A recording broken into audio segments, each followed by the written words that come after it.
안녕하세요. 근본의 생명보험 산업 발표를 담당하게 된 이령화입니다. 반갑습니다.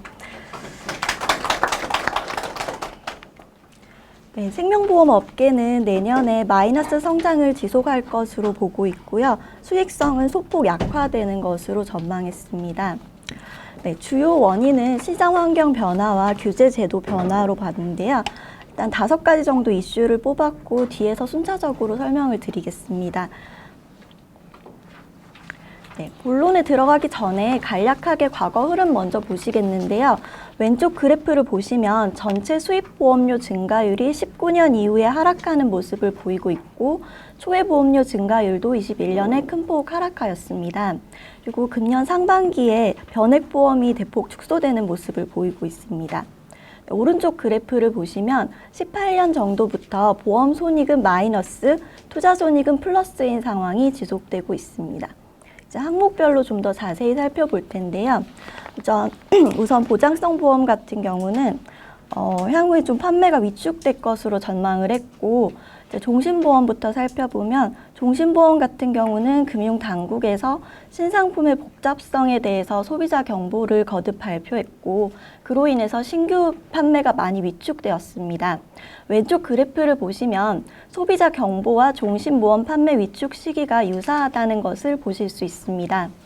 종신보험 신상품 개수 또한 2019년까지는 101개 정도로 늘어나다가 21년엔 67개로 줄어드는 추세를 보이고 있습니다. 향후에도 소비자 보호 조치가 지속적으로 강화될 것으로 예상되기 때문에 내년에도 종신보험 신규 판매는 쉽지 않을 것으로 예상됩니다. 다음으로 건강보험 살펴보겠습니다. 생명보험사의 경우 손해보험사 대비 상대적으로 경쟁력이 낮은 편이고 내년에는 이제 경기가 위축될 것으로 내부적으로 예상을 하고 있어서 향후 수요 자체가 감소하면서 신규 판매가 축소될 것으로 예상했습니다. 네, 저축성 보험 살펴보겠습니다. IFRS 17 도입이 예고된 17년 이후에 이제 포트폴리오 변경을 지속해왔고 이제 도입 이후에도 이제 해당 전략은 유지될 걸로 내부적으로 보고 있고요. 최근에 이제 기준금리가 좀 인상되면서 정기예금 금리가 올라가고 상대적으로 이제 저축성 보험의 금리 경쟁력이 낮아지고 있습니다. 그러다 보니 이제 좌측 그래프를 보시면 21년 중반에 기준금리가 올라갈 때 정기예적금은 증가하는 반면에 저축성 보험 초회 증가율은 낮아지는 것을 보실 수 있고요. 오른쪽 상단 그래프를 보시면 공시기준 이율과 정기예금 금리의 격차가 점점 줄어드는 것을 보실 수 있습니다. 다만 공급 측면에서는 저축성 보험을 판매할 요인이 약간은 있는데요. 이제 그러다 우선은 유동성 이슈가 좀 있습니다. 죄송합니다. 유동성이 점점 좀 내려가는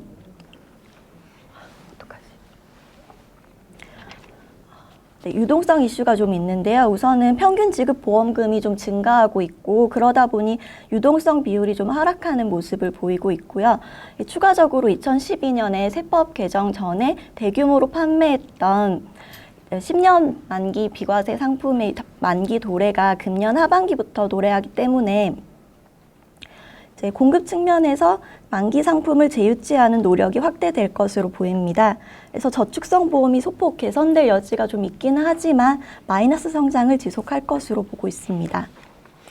네, 세 번째로 특별 개정에 대해 설명드리겠습니다. 변액보험은 일단 증시 부진과 함께 신규 판매가 감소하고 있습니다. 왼쪽 그래프를 보시면 코스피 지수가 하락할 때 변액보험 초회 규모도 함께 감소하는 것을 보실 수 있습니다. 내부적으로 내년 상반기 정도까지 증시가 계속 안 좋을 것으로 전망하고 있기 때문에 내년에도 변액보험 신규 판매가 회복되기는 어려울 것으로 예상합니다.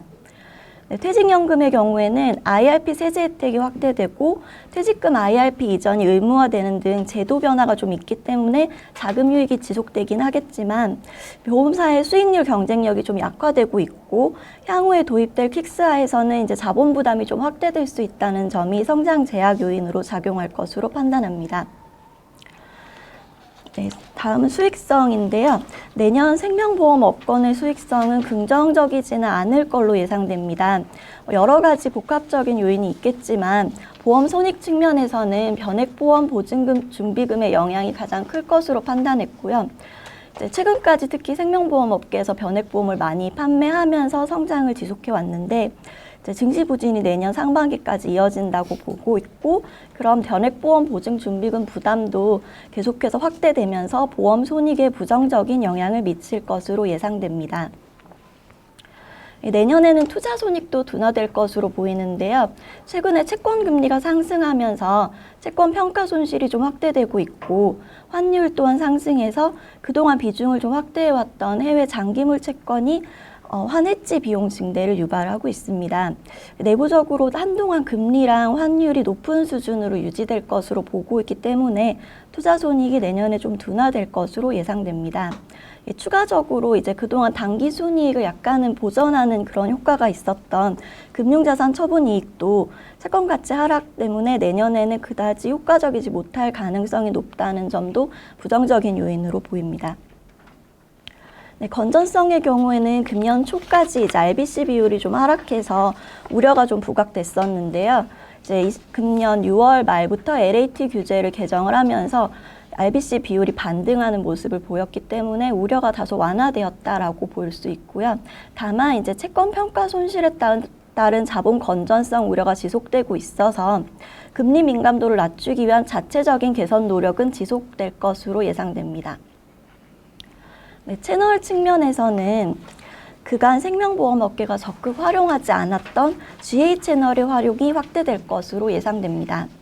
작년 초에 미래에셋이나 하나 같은 대형 생명보험사가 재판 분리를 단행하면서 생명보험 업계 전체적으로 재판 분리가 본격화됐고, GA 채널을 적극 활용하는 모습을 보이고 있습니다. 왼쪽 그래프를 보시면 20년 대비 21년에 대형 GA들의 생명보험 신계약 규모가 증가하는 모습을 보이고 있습니다. 특히나 이제 자회사형 GA가 부재한 생명보험사는 이 자회사를 설립하고, 이미 설립한 생명보험사는 M&A나 설계사 추가 채용을 통해서 GA를 대형화하는 양상을 보이고 있습니다. 향후에도 생명보험업계 재판 분리가 본격화됨에 따라서 GA 활용과 대형화는 지속될 것으로 보입니다. 경쟁 구도 측면에서는 신한라이프랑 KB라이프 통합이 완료되는 점을 이슈로 뽑았는데요. 일단 신한라이프 같은 경우는 금년에, KB라이프는 내년에 통합이 완료될 예정이고, 왼쪽 그래프에서 보실 수 있듯이 통합을 통해서 총자산이나 단기 순이익이 확대될 걸로 보이고, 추가적으로 이제 그룹사 시너지 효과를 극대화하면서 경쟁력이 제고될 것으로 예상됩니다. 오른쪽 상단 그래프를 보시면 은행계 생명보험사의 단기순이익이 점차 증가하는 것을 보실 수 있습니다. 또한 농협생명 같은 경우는 이제 변액보험을 미취급한다는 이제 구조적인 요인이 좀 있긴 하지만 최근에 호실적을 계속해서 지속하고 있고, 그거는 좀 의미가 있다고 보여지기 때문에 향후에 은행계 생명보험사의 성장을 기대하고 있습니다. 네, 신사업의 경우에는 헬스케어랑 해외 진출 두 가지를 뽑아봤는데요. 최근에 이제 생보사들이 헬스케어 플랫폼 사업에 적극 참여를 하고 있습니다. 주로 맞춤형 건강관리 서비스를 제공하고 있고, 육체적인 건강뿐만 아니라 정신적인 건강까지 케어하는 형태로 서비스를 확대하고 있습니다. 향후에 헬스케어 서비스가 보험 상품의 필수적인 결합 서비스가 될 걸로 예상을 하고 있고, 규제 측면에서도 다소 우호적인 환경이라고 보여져서 향후에도 생명보험사들의 참여가 지속될 것으로 예상됩니다. 두 번째로는 이제 해외 진출인데요. 해외 진출에 적극하고 있는데 특히 베트남이 좀 두드러집니다. 베트남 같은 경우는 젊은 세대 비중이 좀 높고 중산층이 확대되고 있어서 생명보험 산업에 좀 우호적인 그런 환경으로 보여지고요. 그러다 보니 이제 금년에 신한라이프에서 베트남 법인을 출범했고, 하나나 미래에셋 같은 대형사도 적극 사업을 추진하고 있습니다. 주로 이제 은행 같은 경우는 방카를 팔거나 증권에서 변액을 팔거나 이제 캐피탈에서 신용보험을 파는 이런 시너지 효과를 좀 노려보고 있고요. 향후에도 이제 베트남 외에도 인도네시아 같은 이제 동남아 진출을 적극할 것으로 예상됩니다. 전망 내용 바탕으로 대응 과제 4가지를 뽑아봤는데요.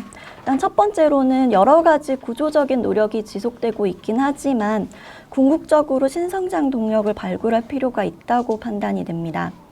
두 번째로는 GA 채널 활용이 확대되고 있기 때문에 상품이나 채널 관리 경쟁력을 확보할 필요가 있습니다. 세 번째로는 이제 저축성 보험 판매가 확대되고 있는 만큼 자산 운용 역량을 선제적으로 확보할 필요가 있습니다. 네 번째로는 헬스케어와 해외 진출의 경우에는 이제 그룹 차원에서 시너지 효과가 있는 사업 추진 방안을 모색할 필요가 있다고 보여집니다. 여기까지 생명보험 산업 전망 발표였고요. 이어서 손해보험 산업 전망 발표하겠습니다. 감사합니다.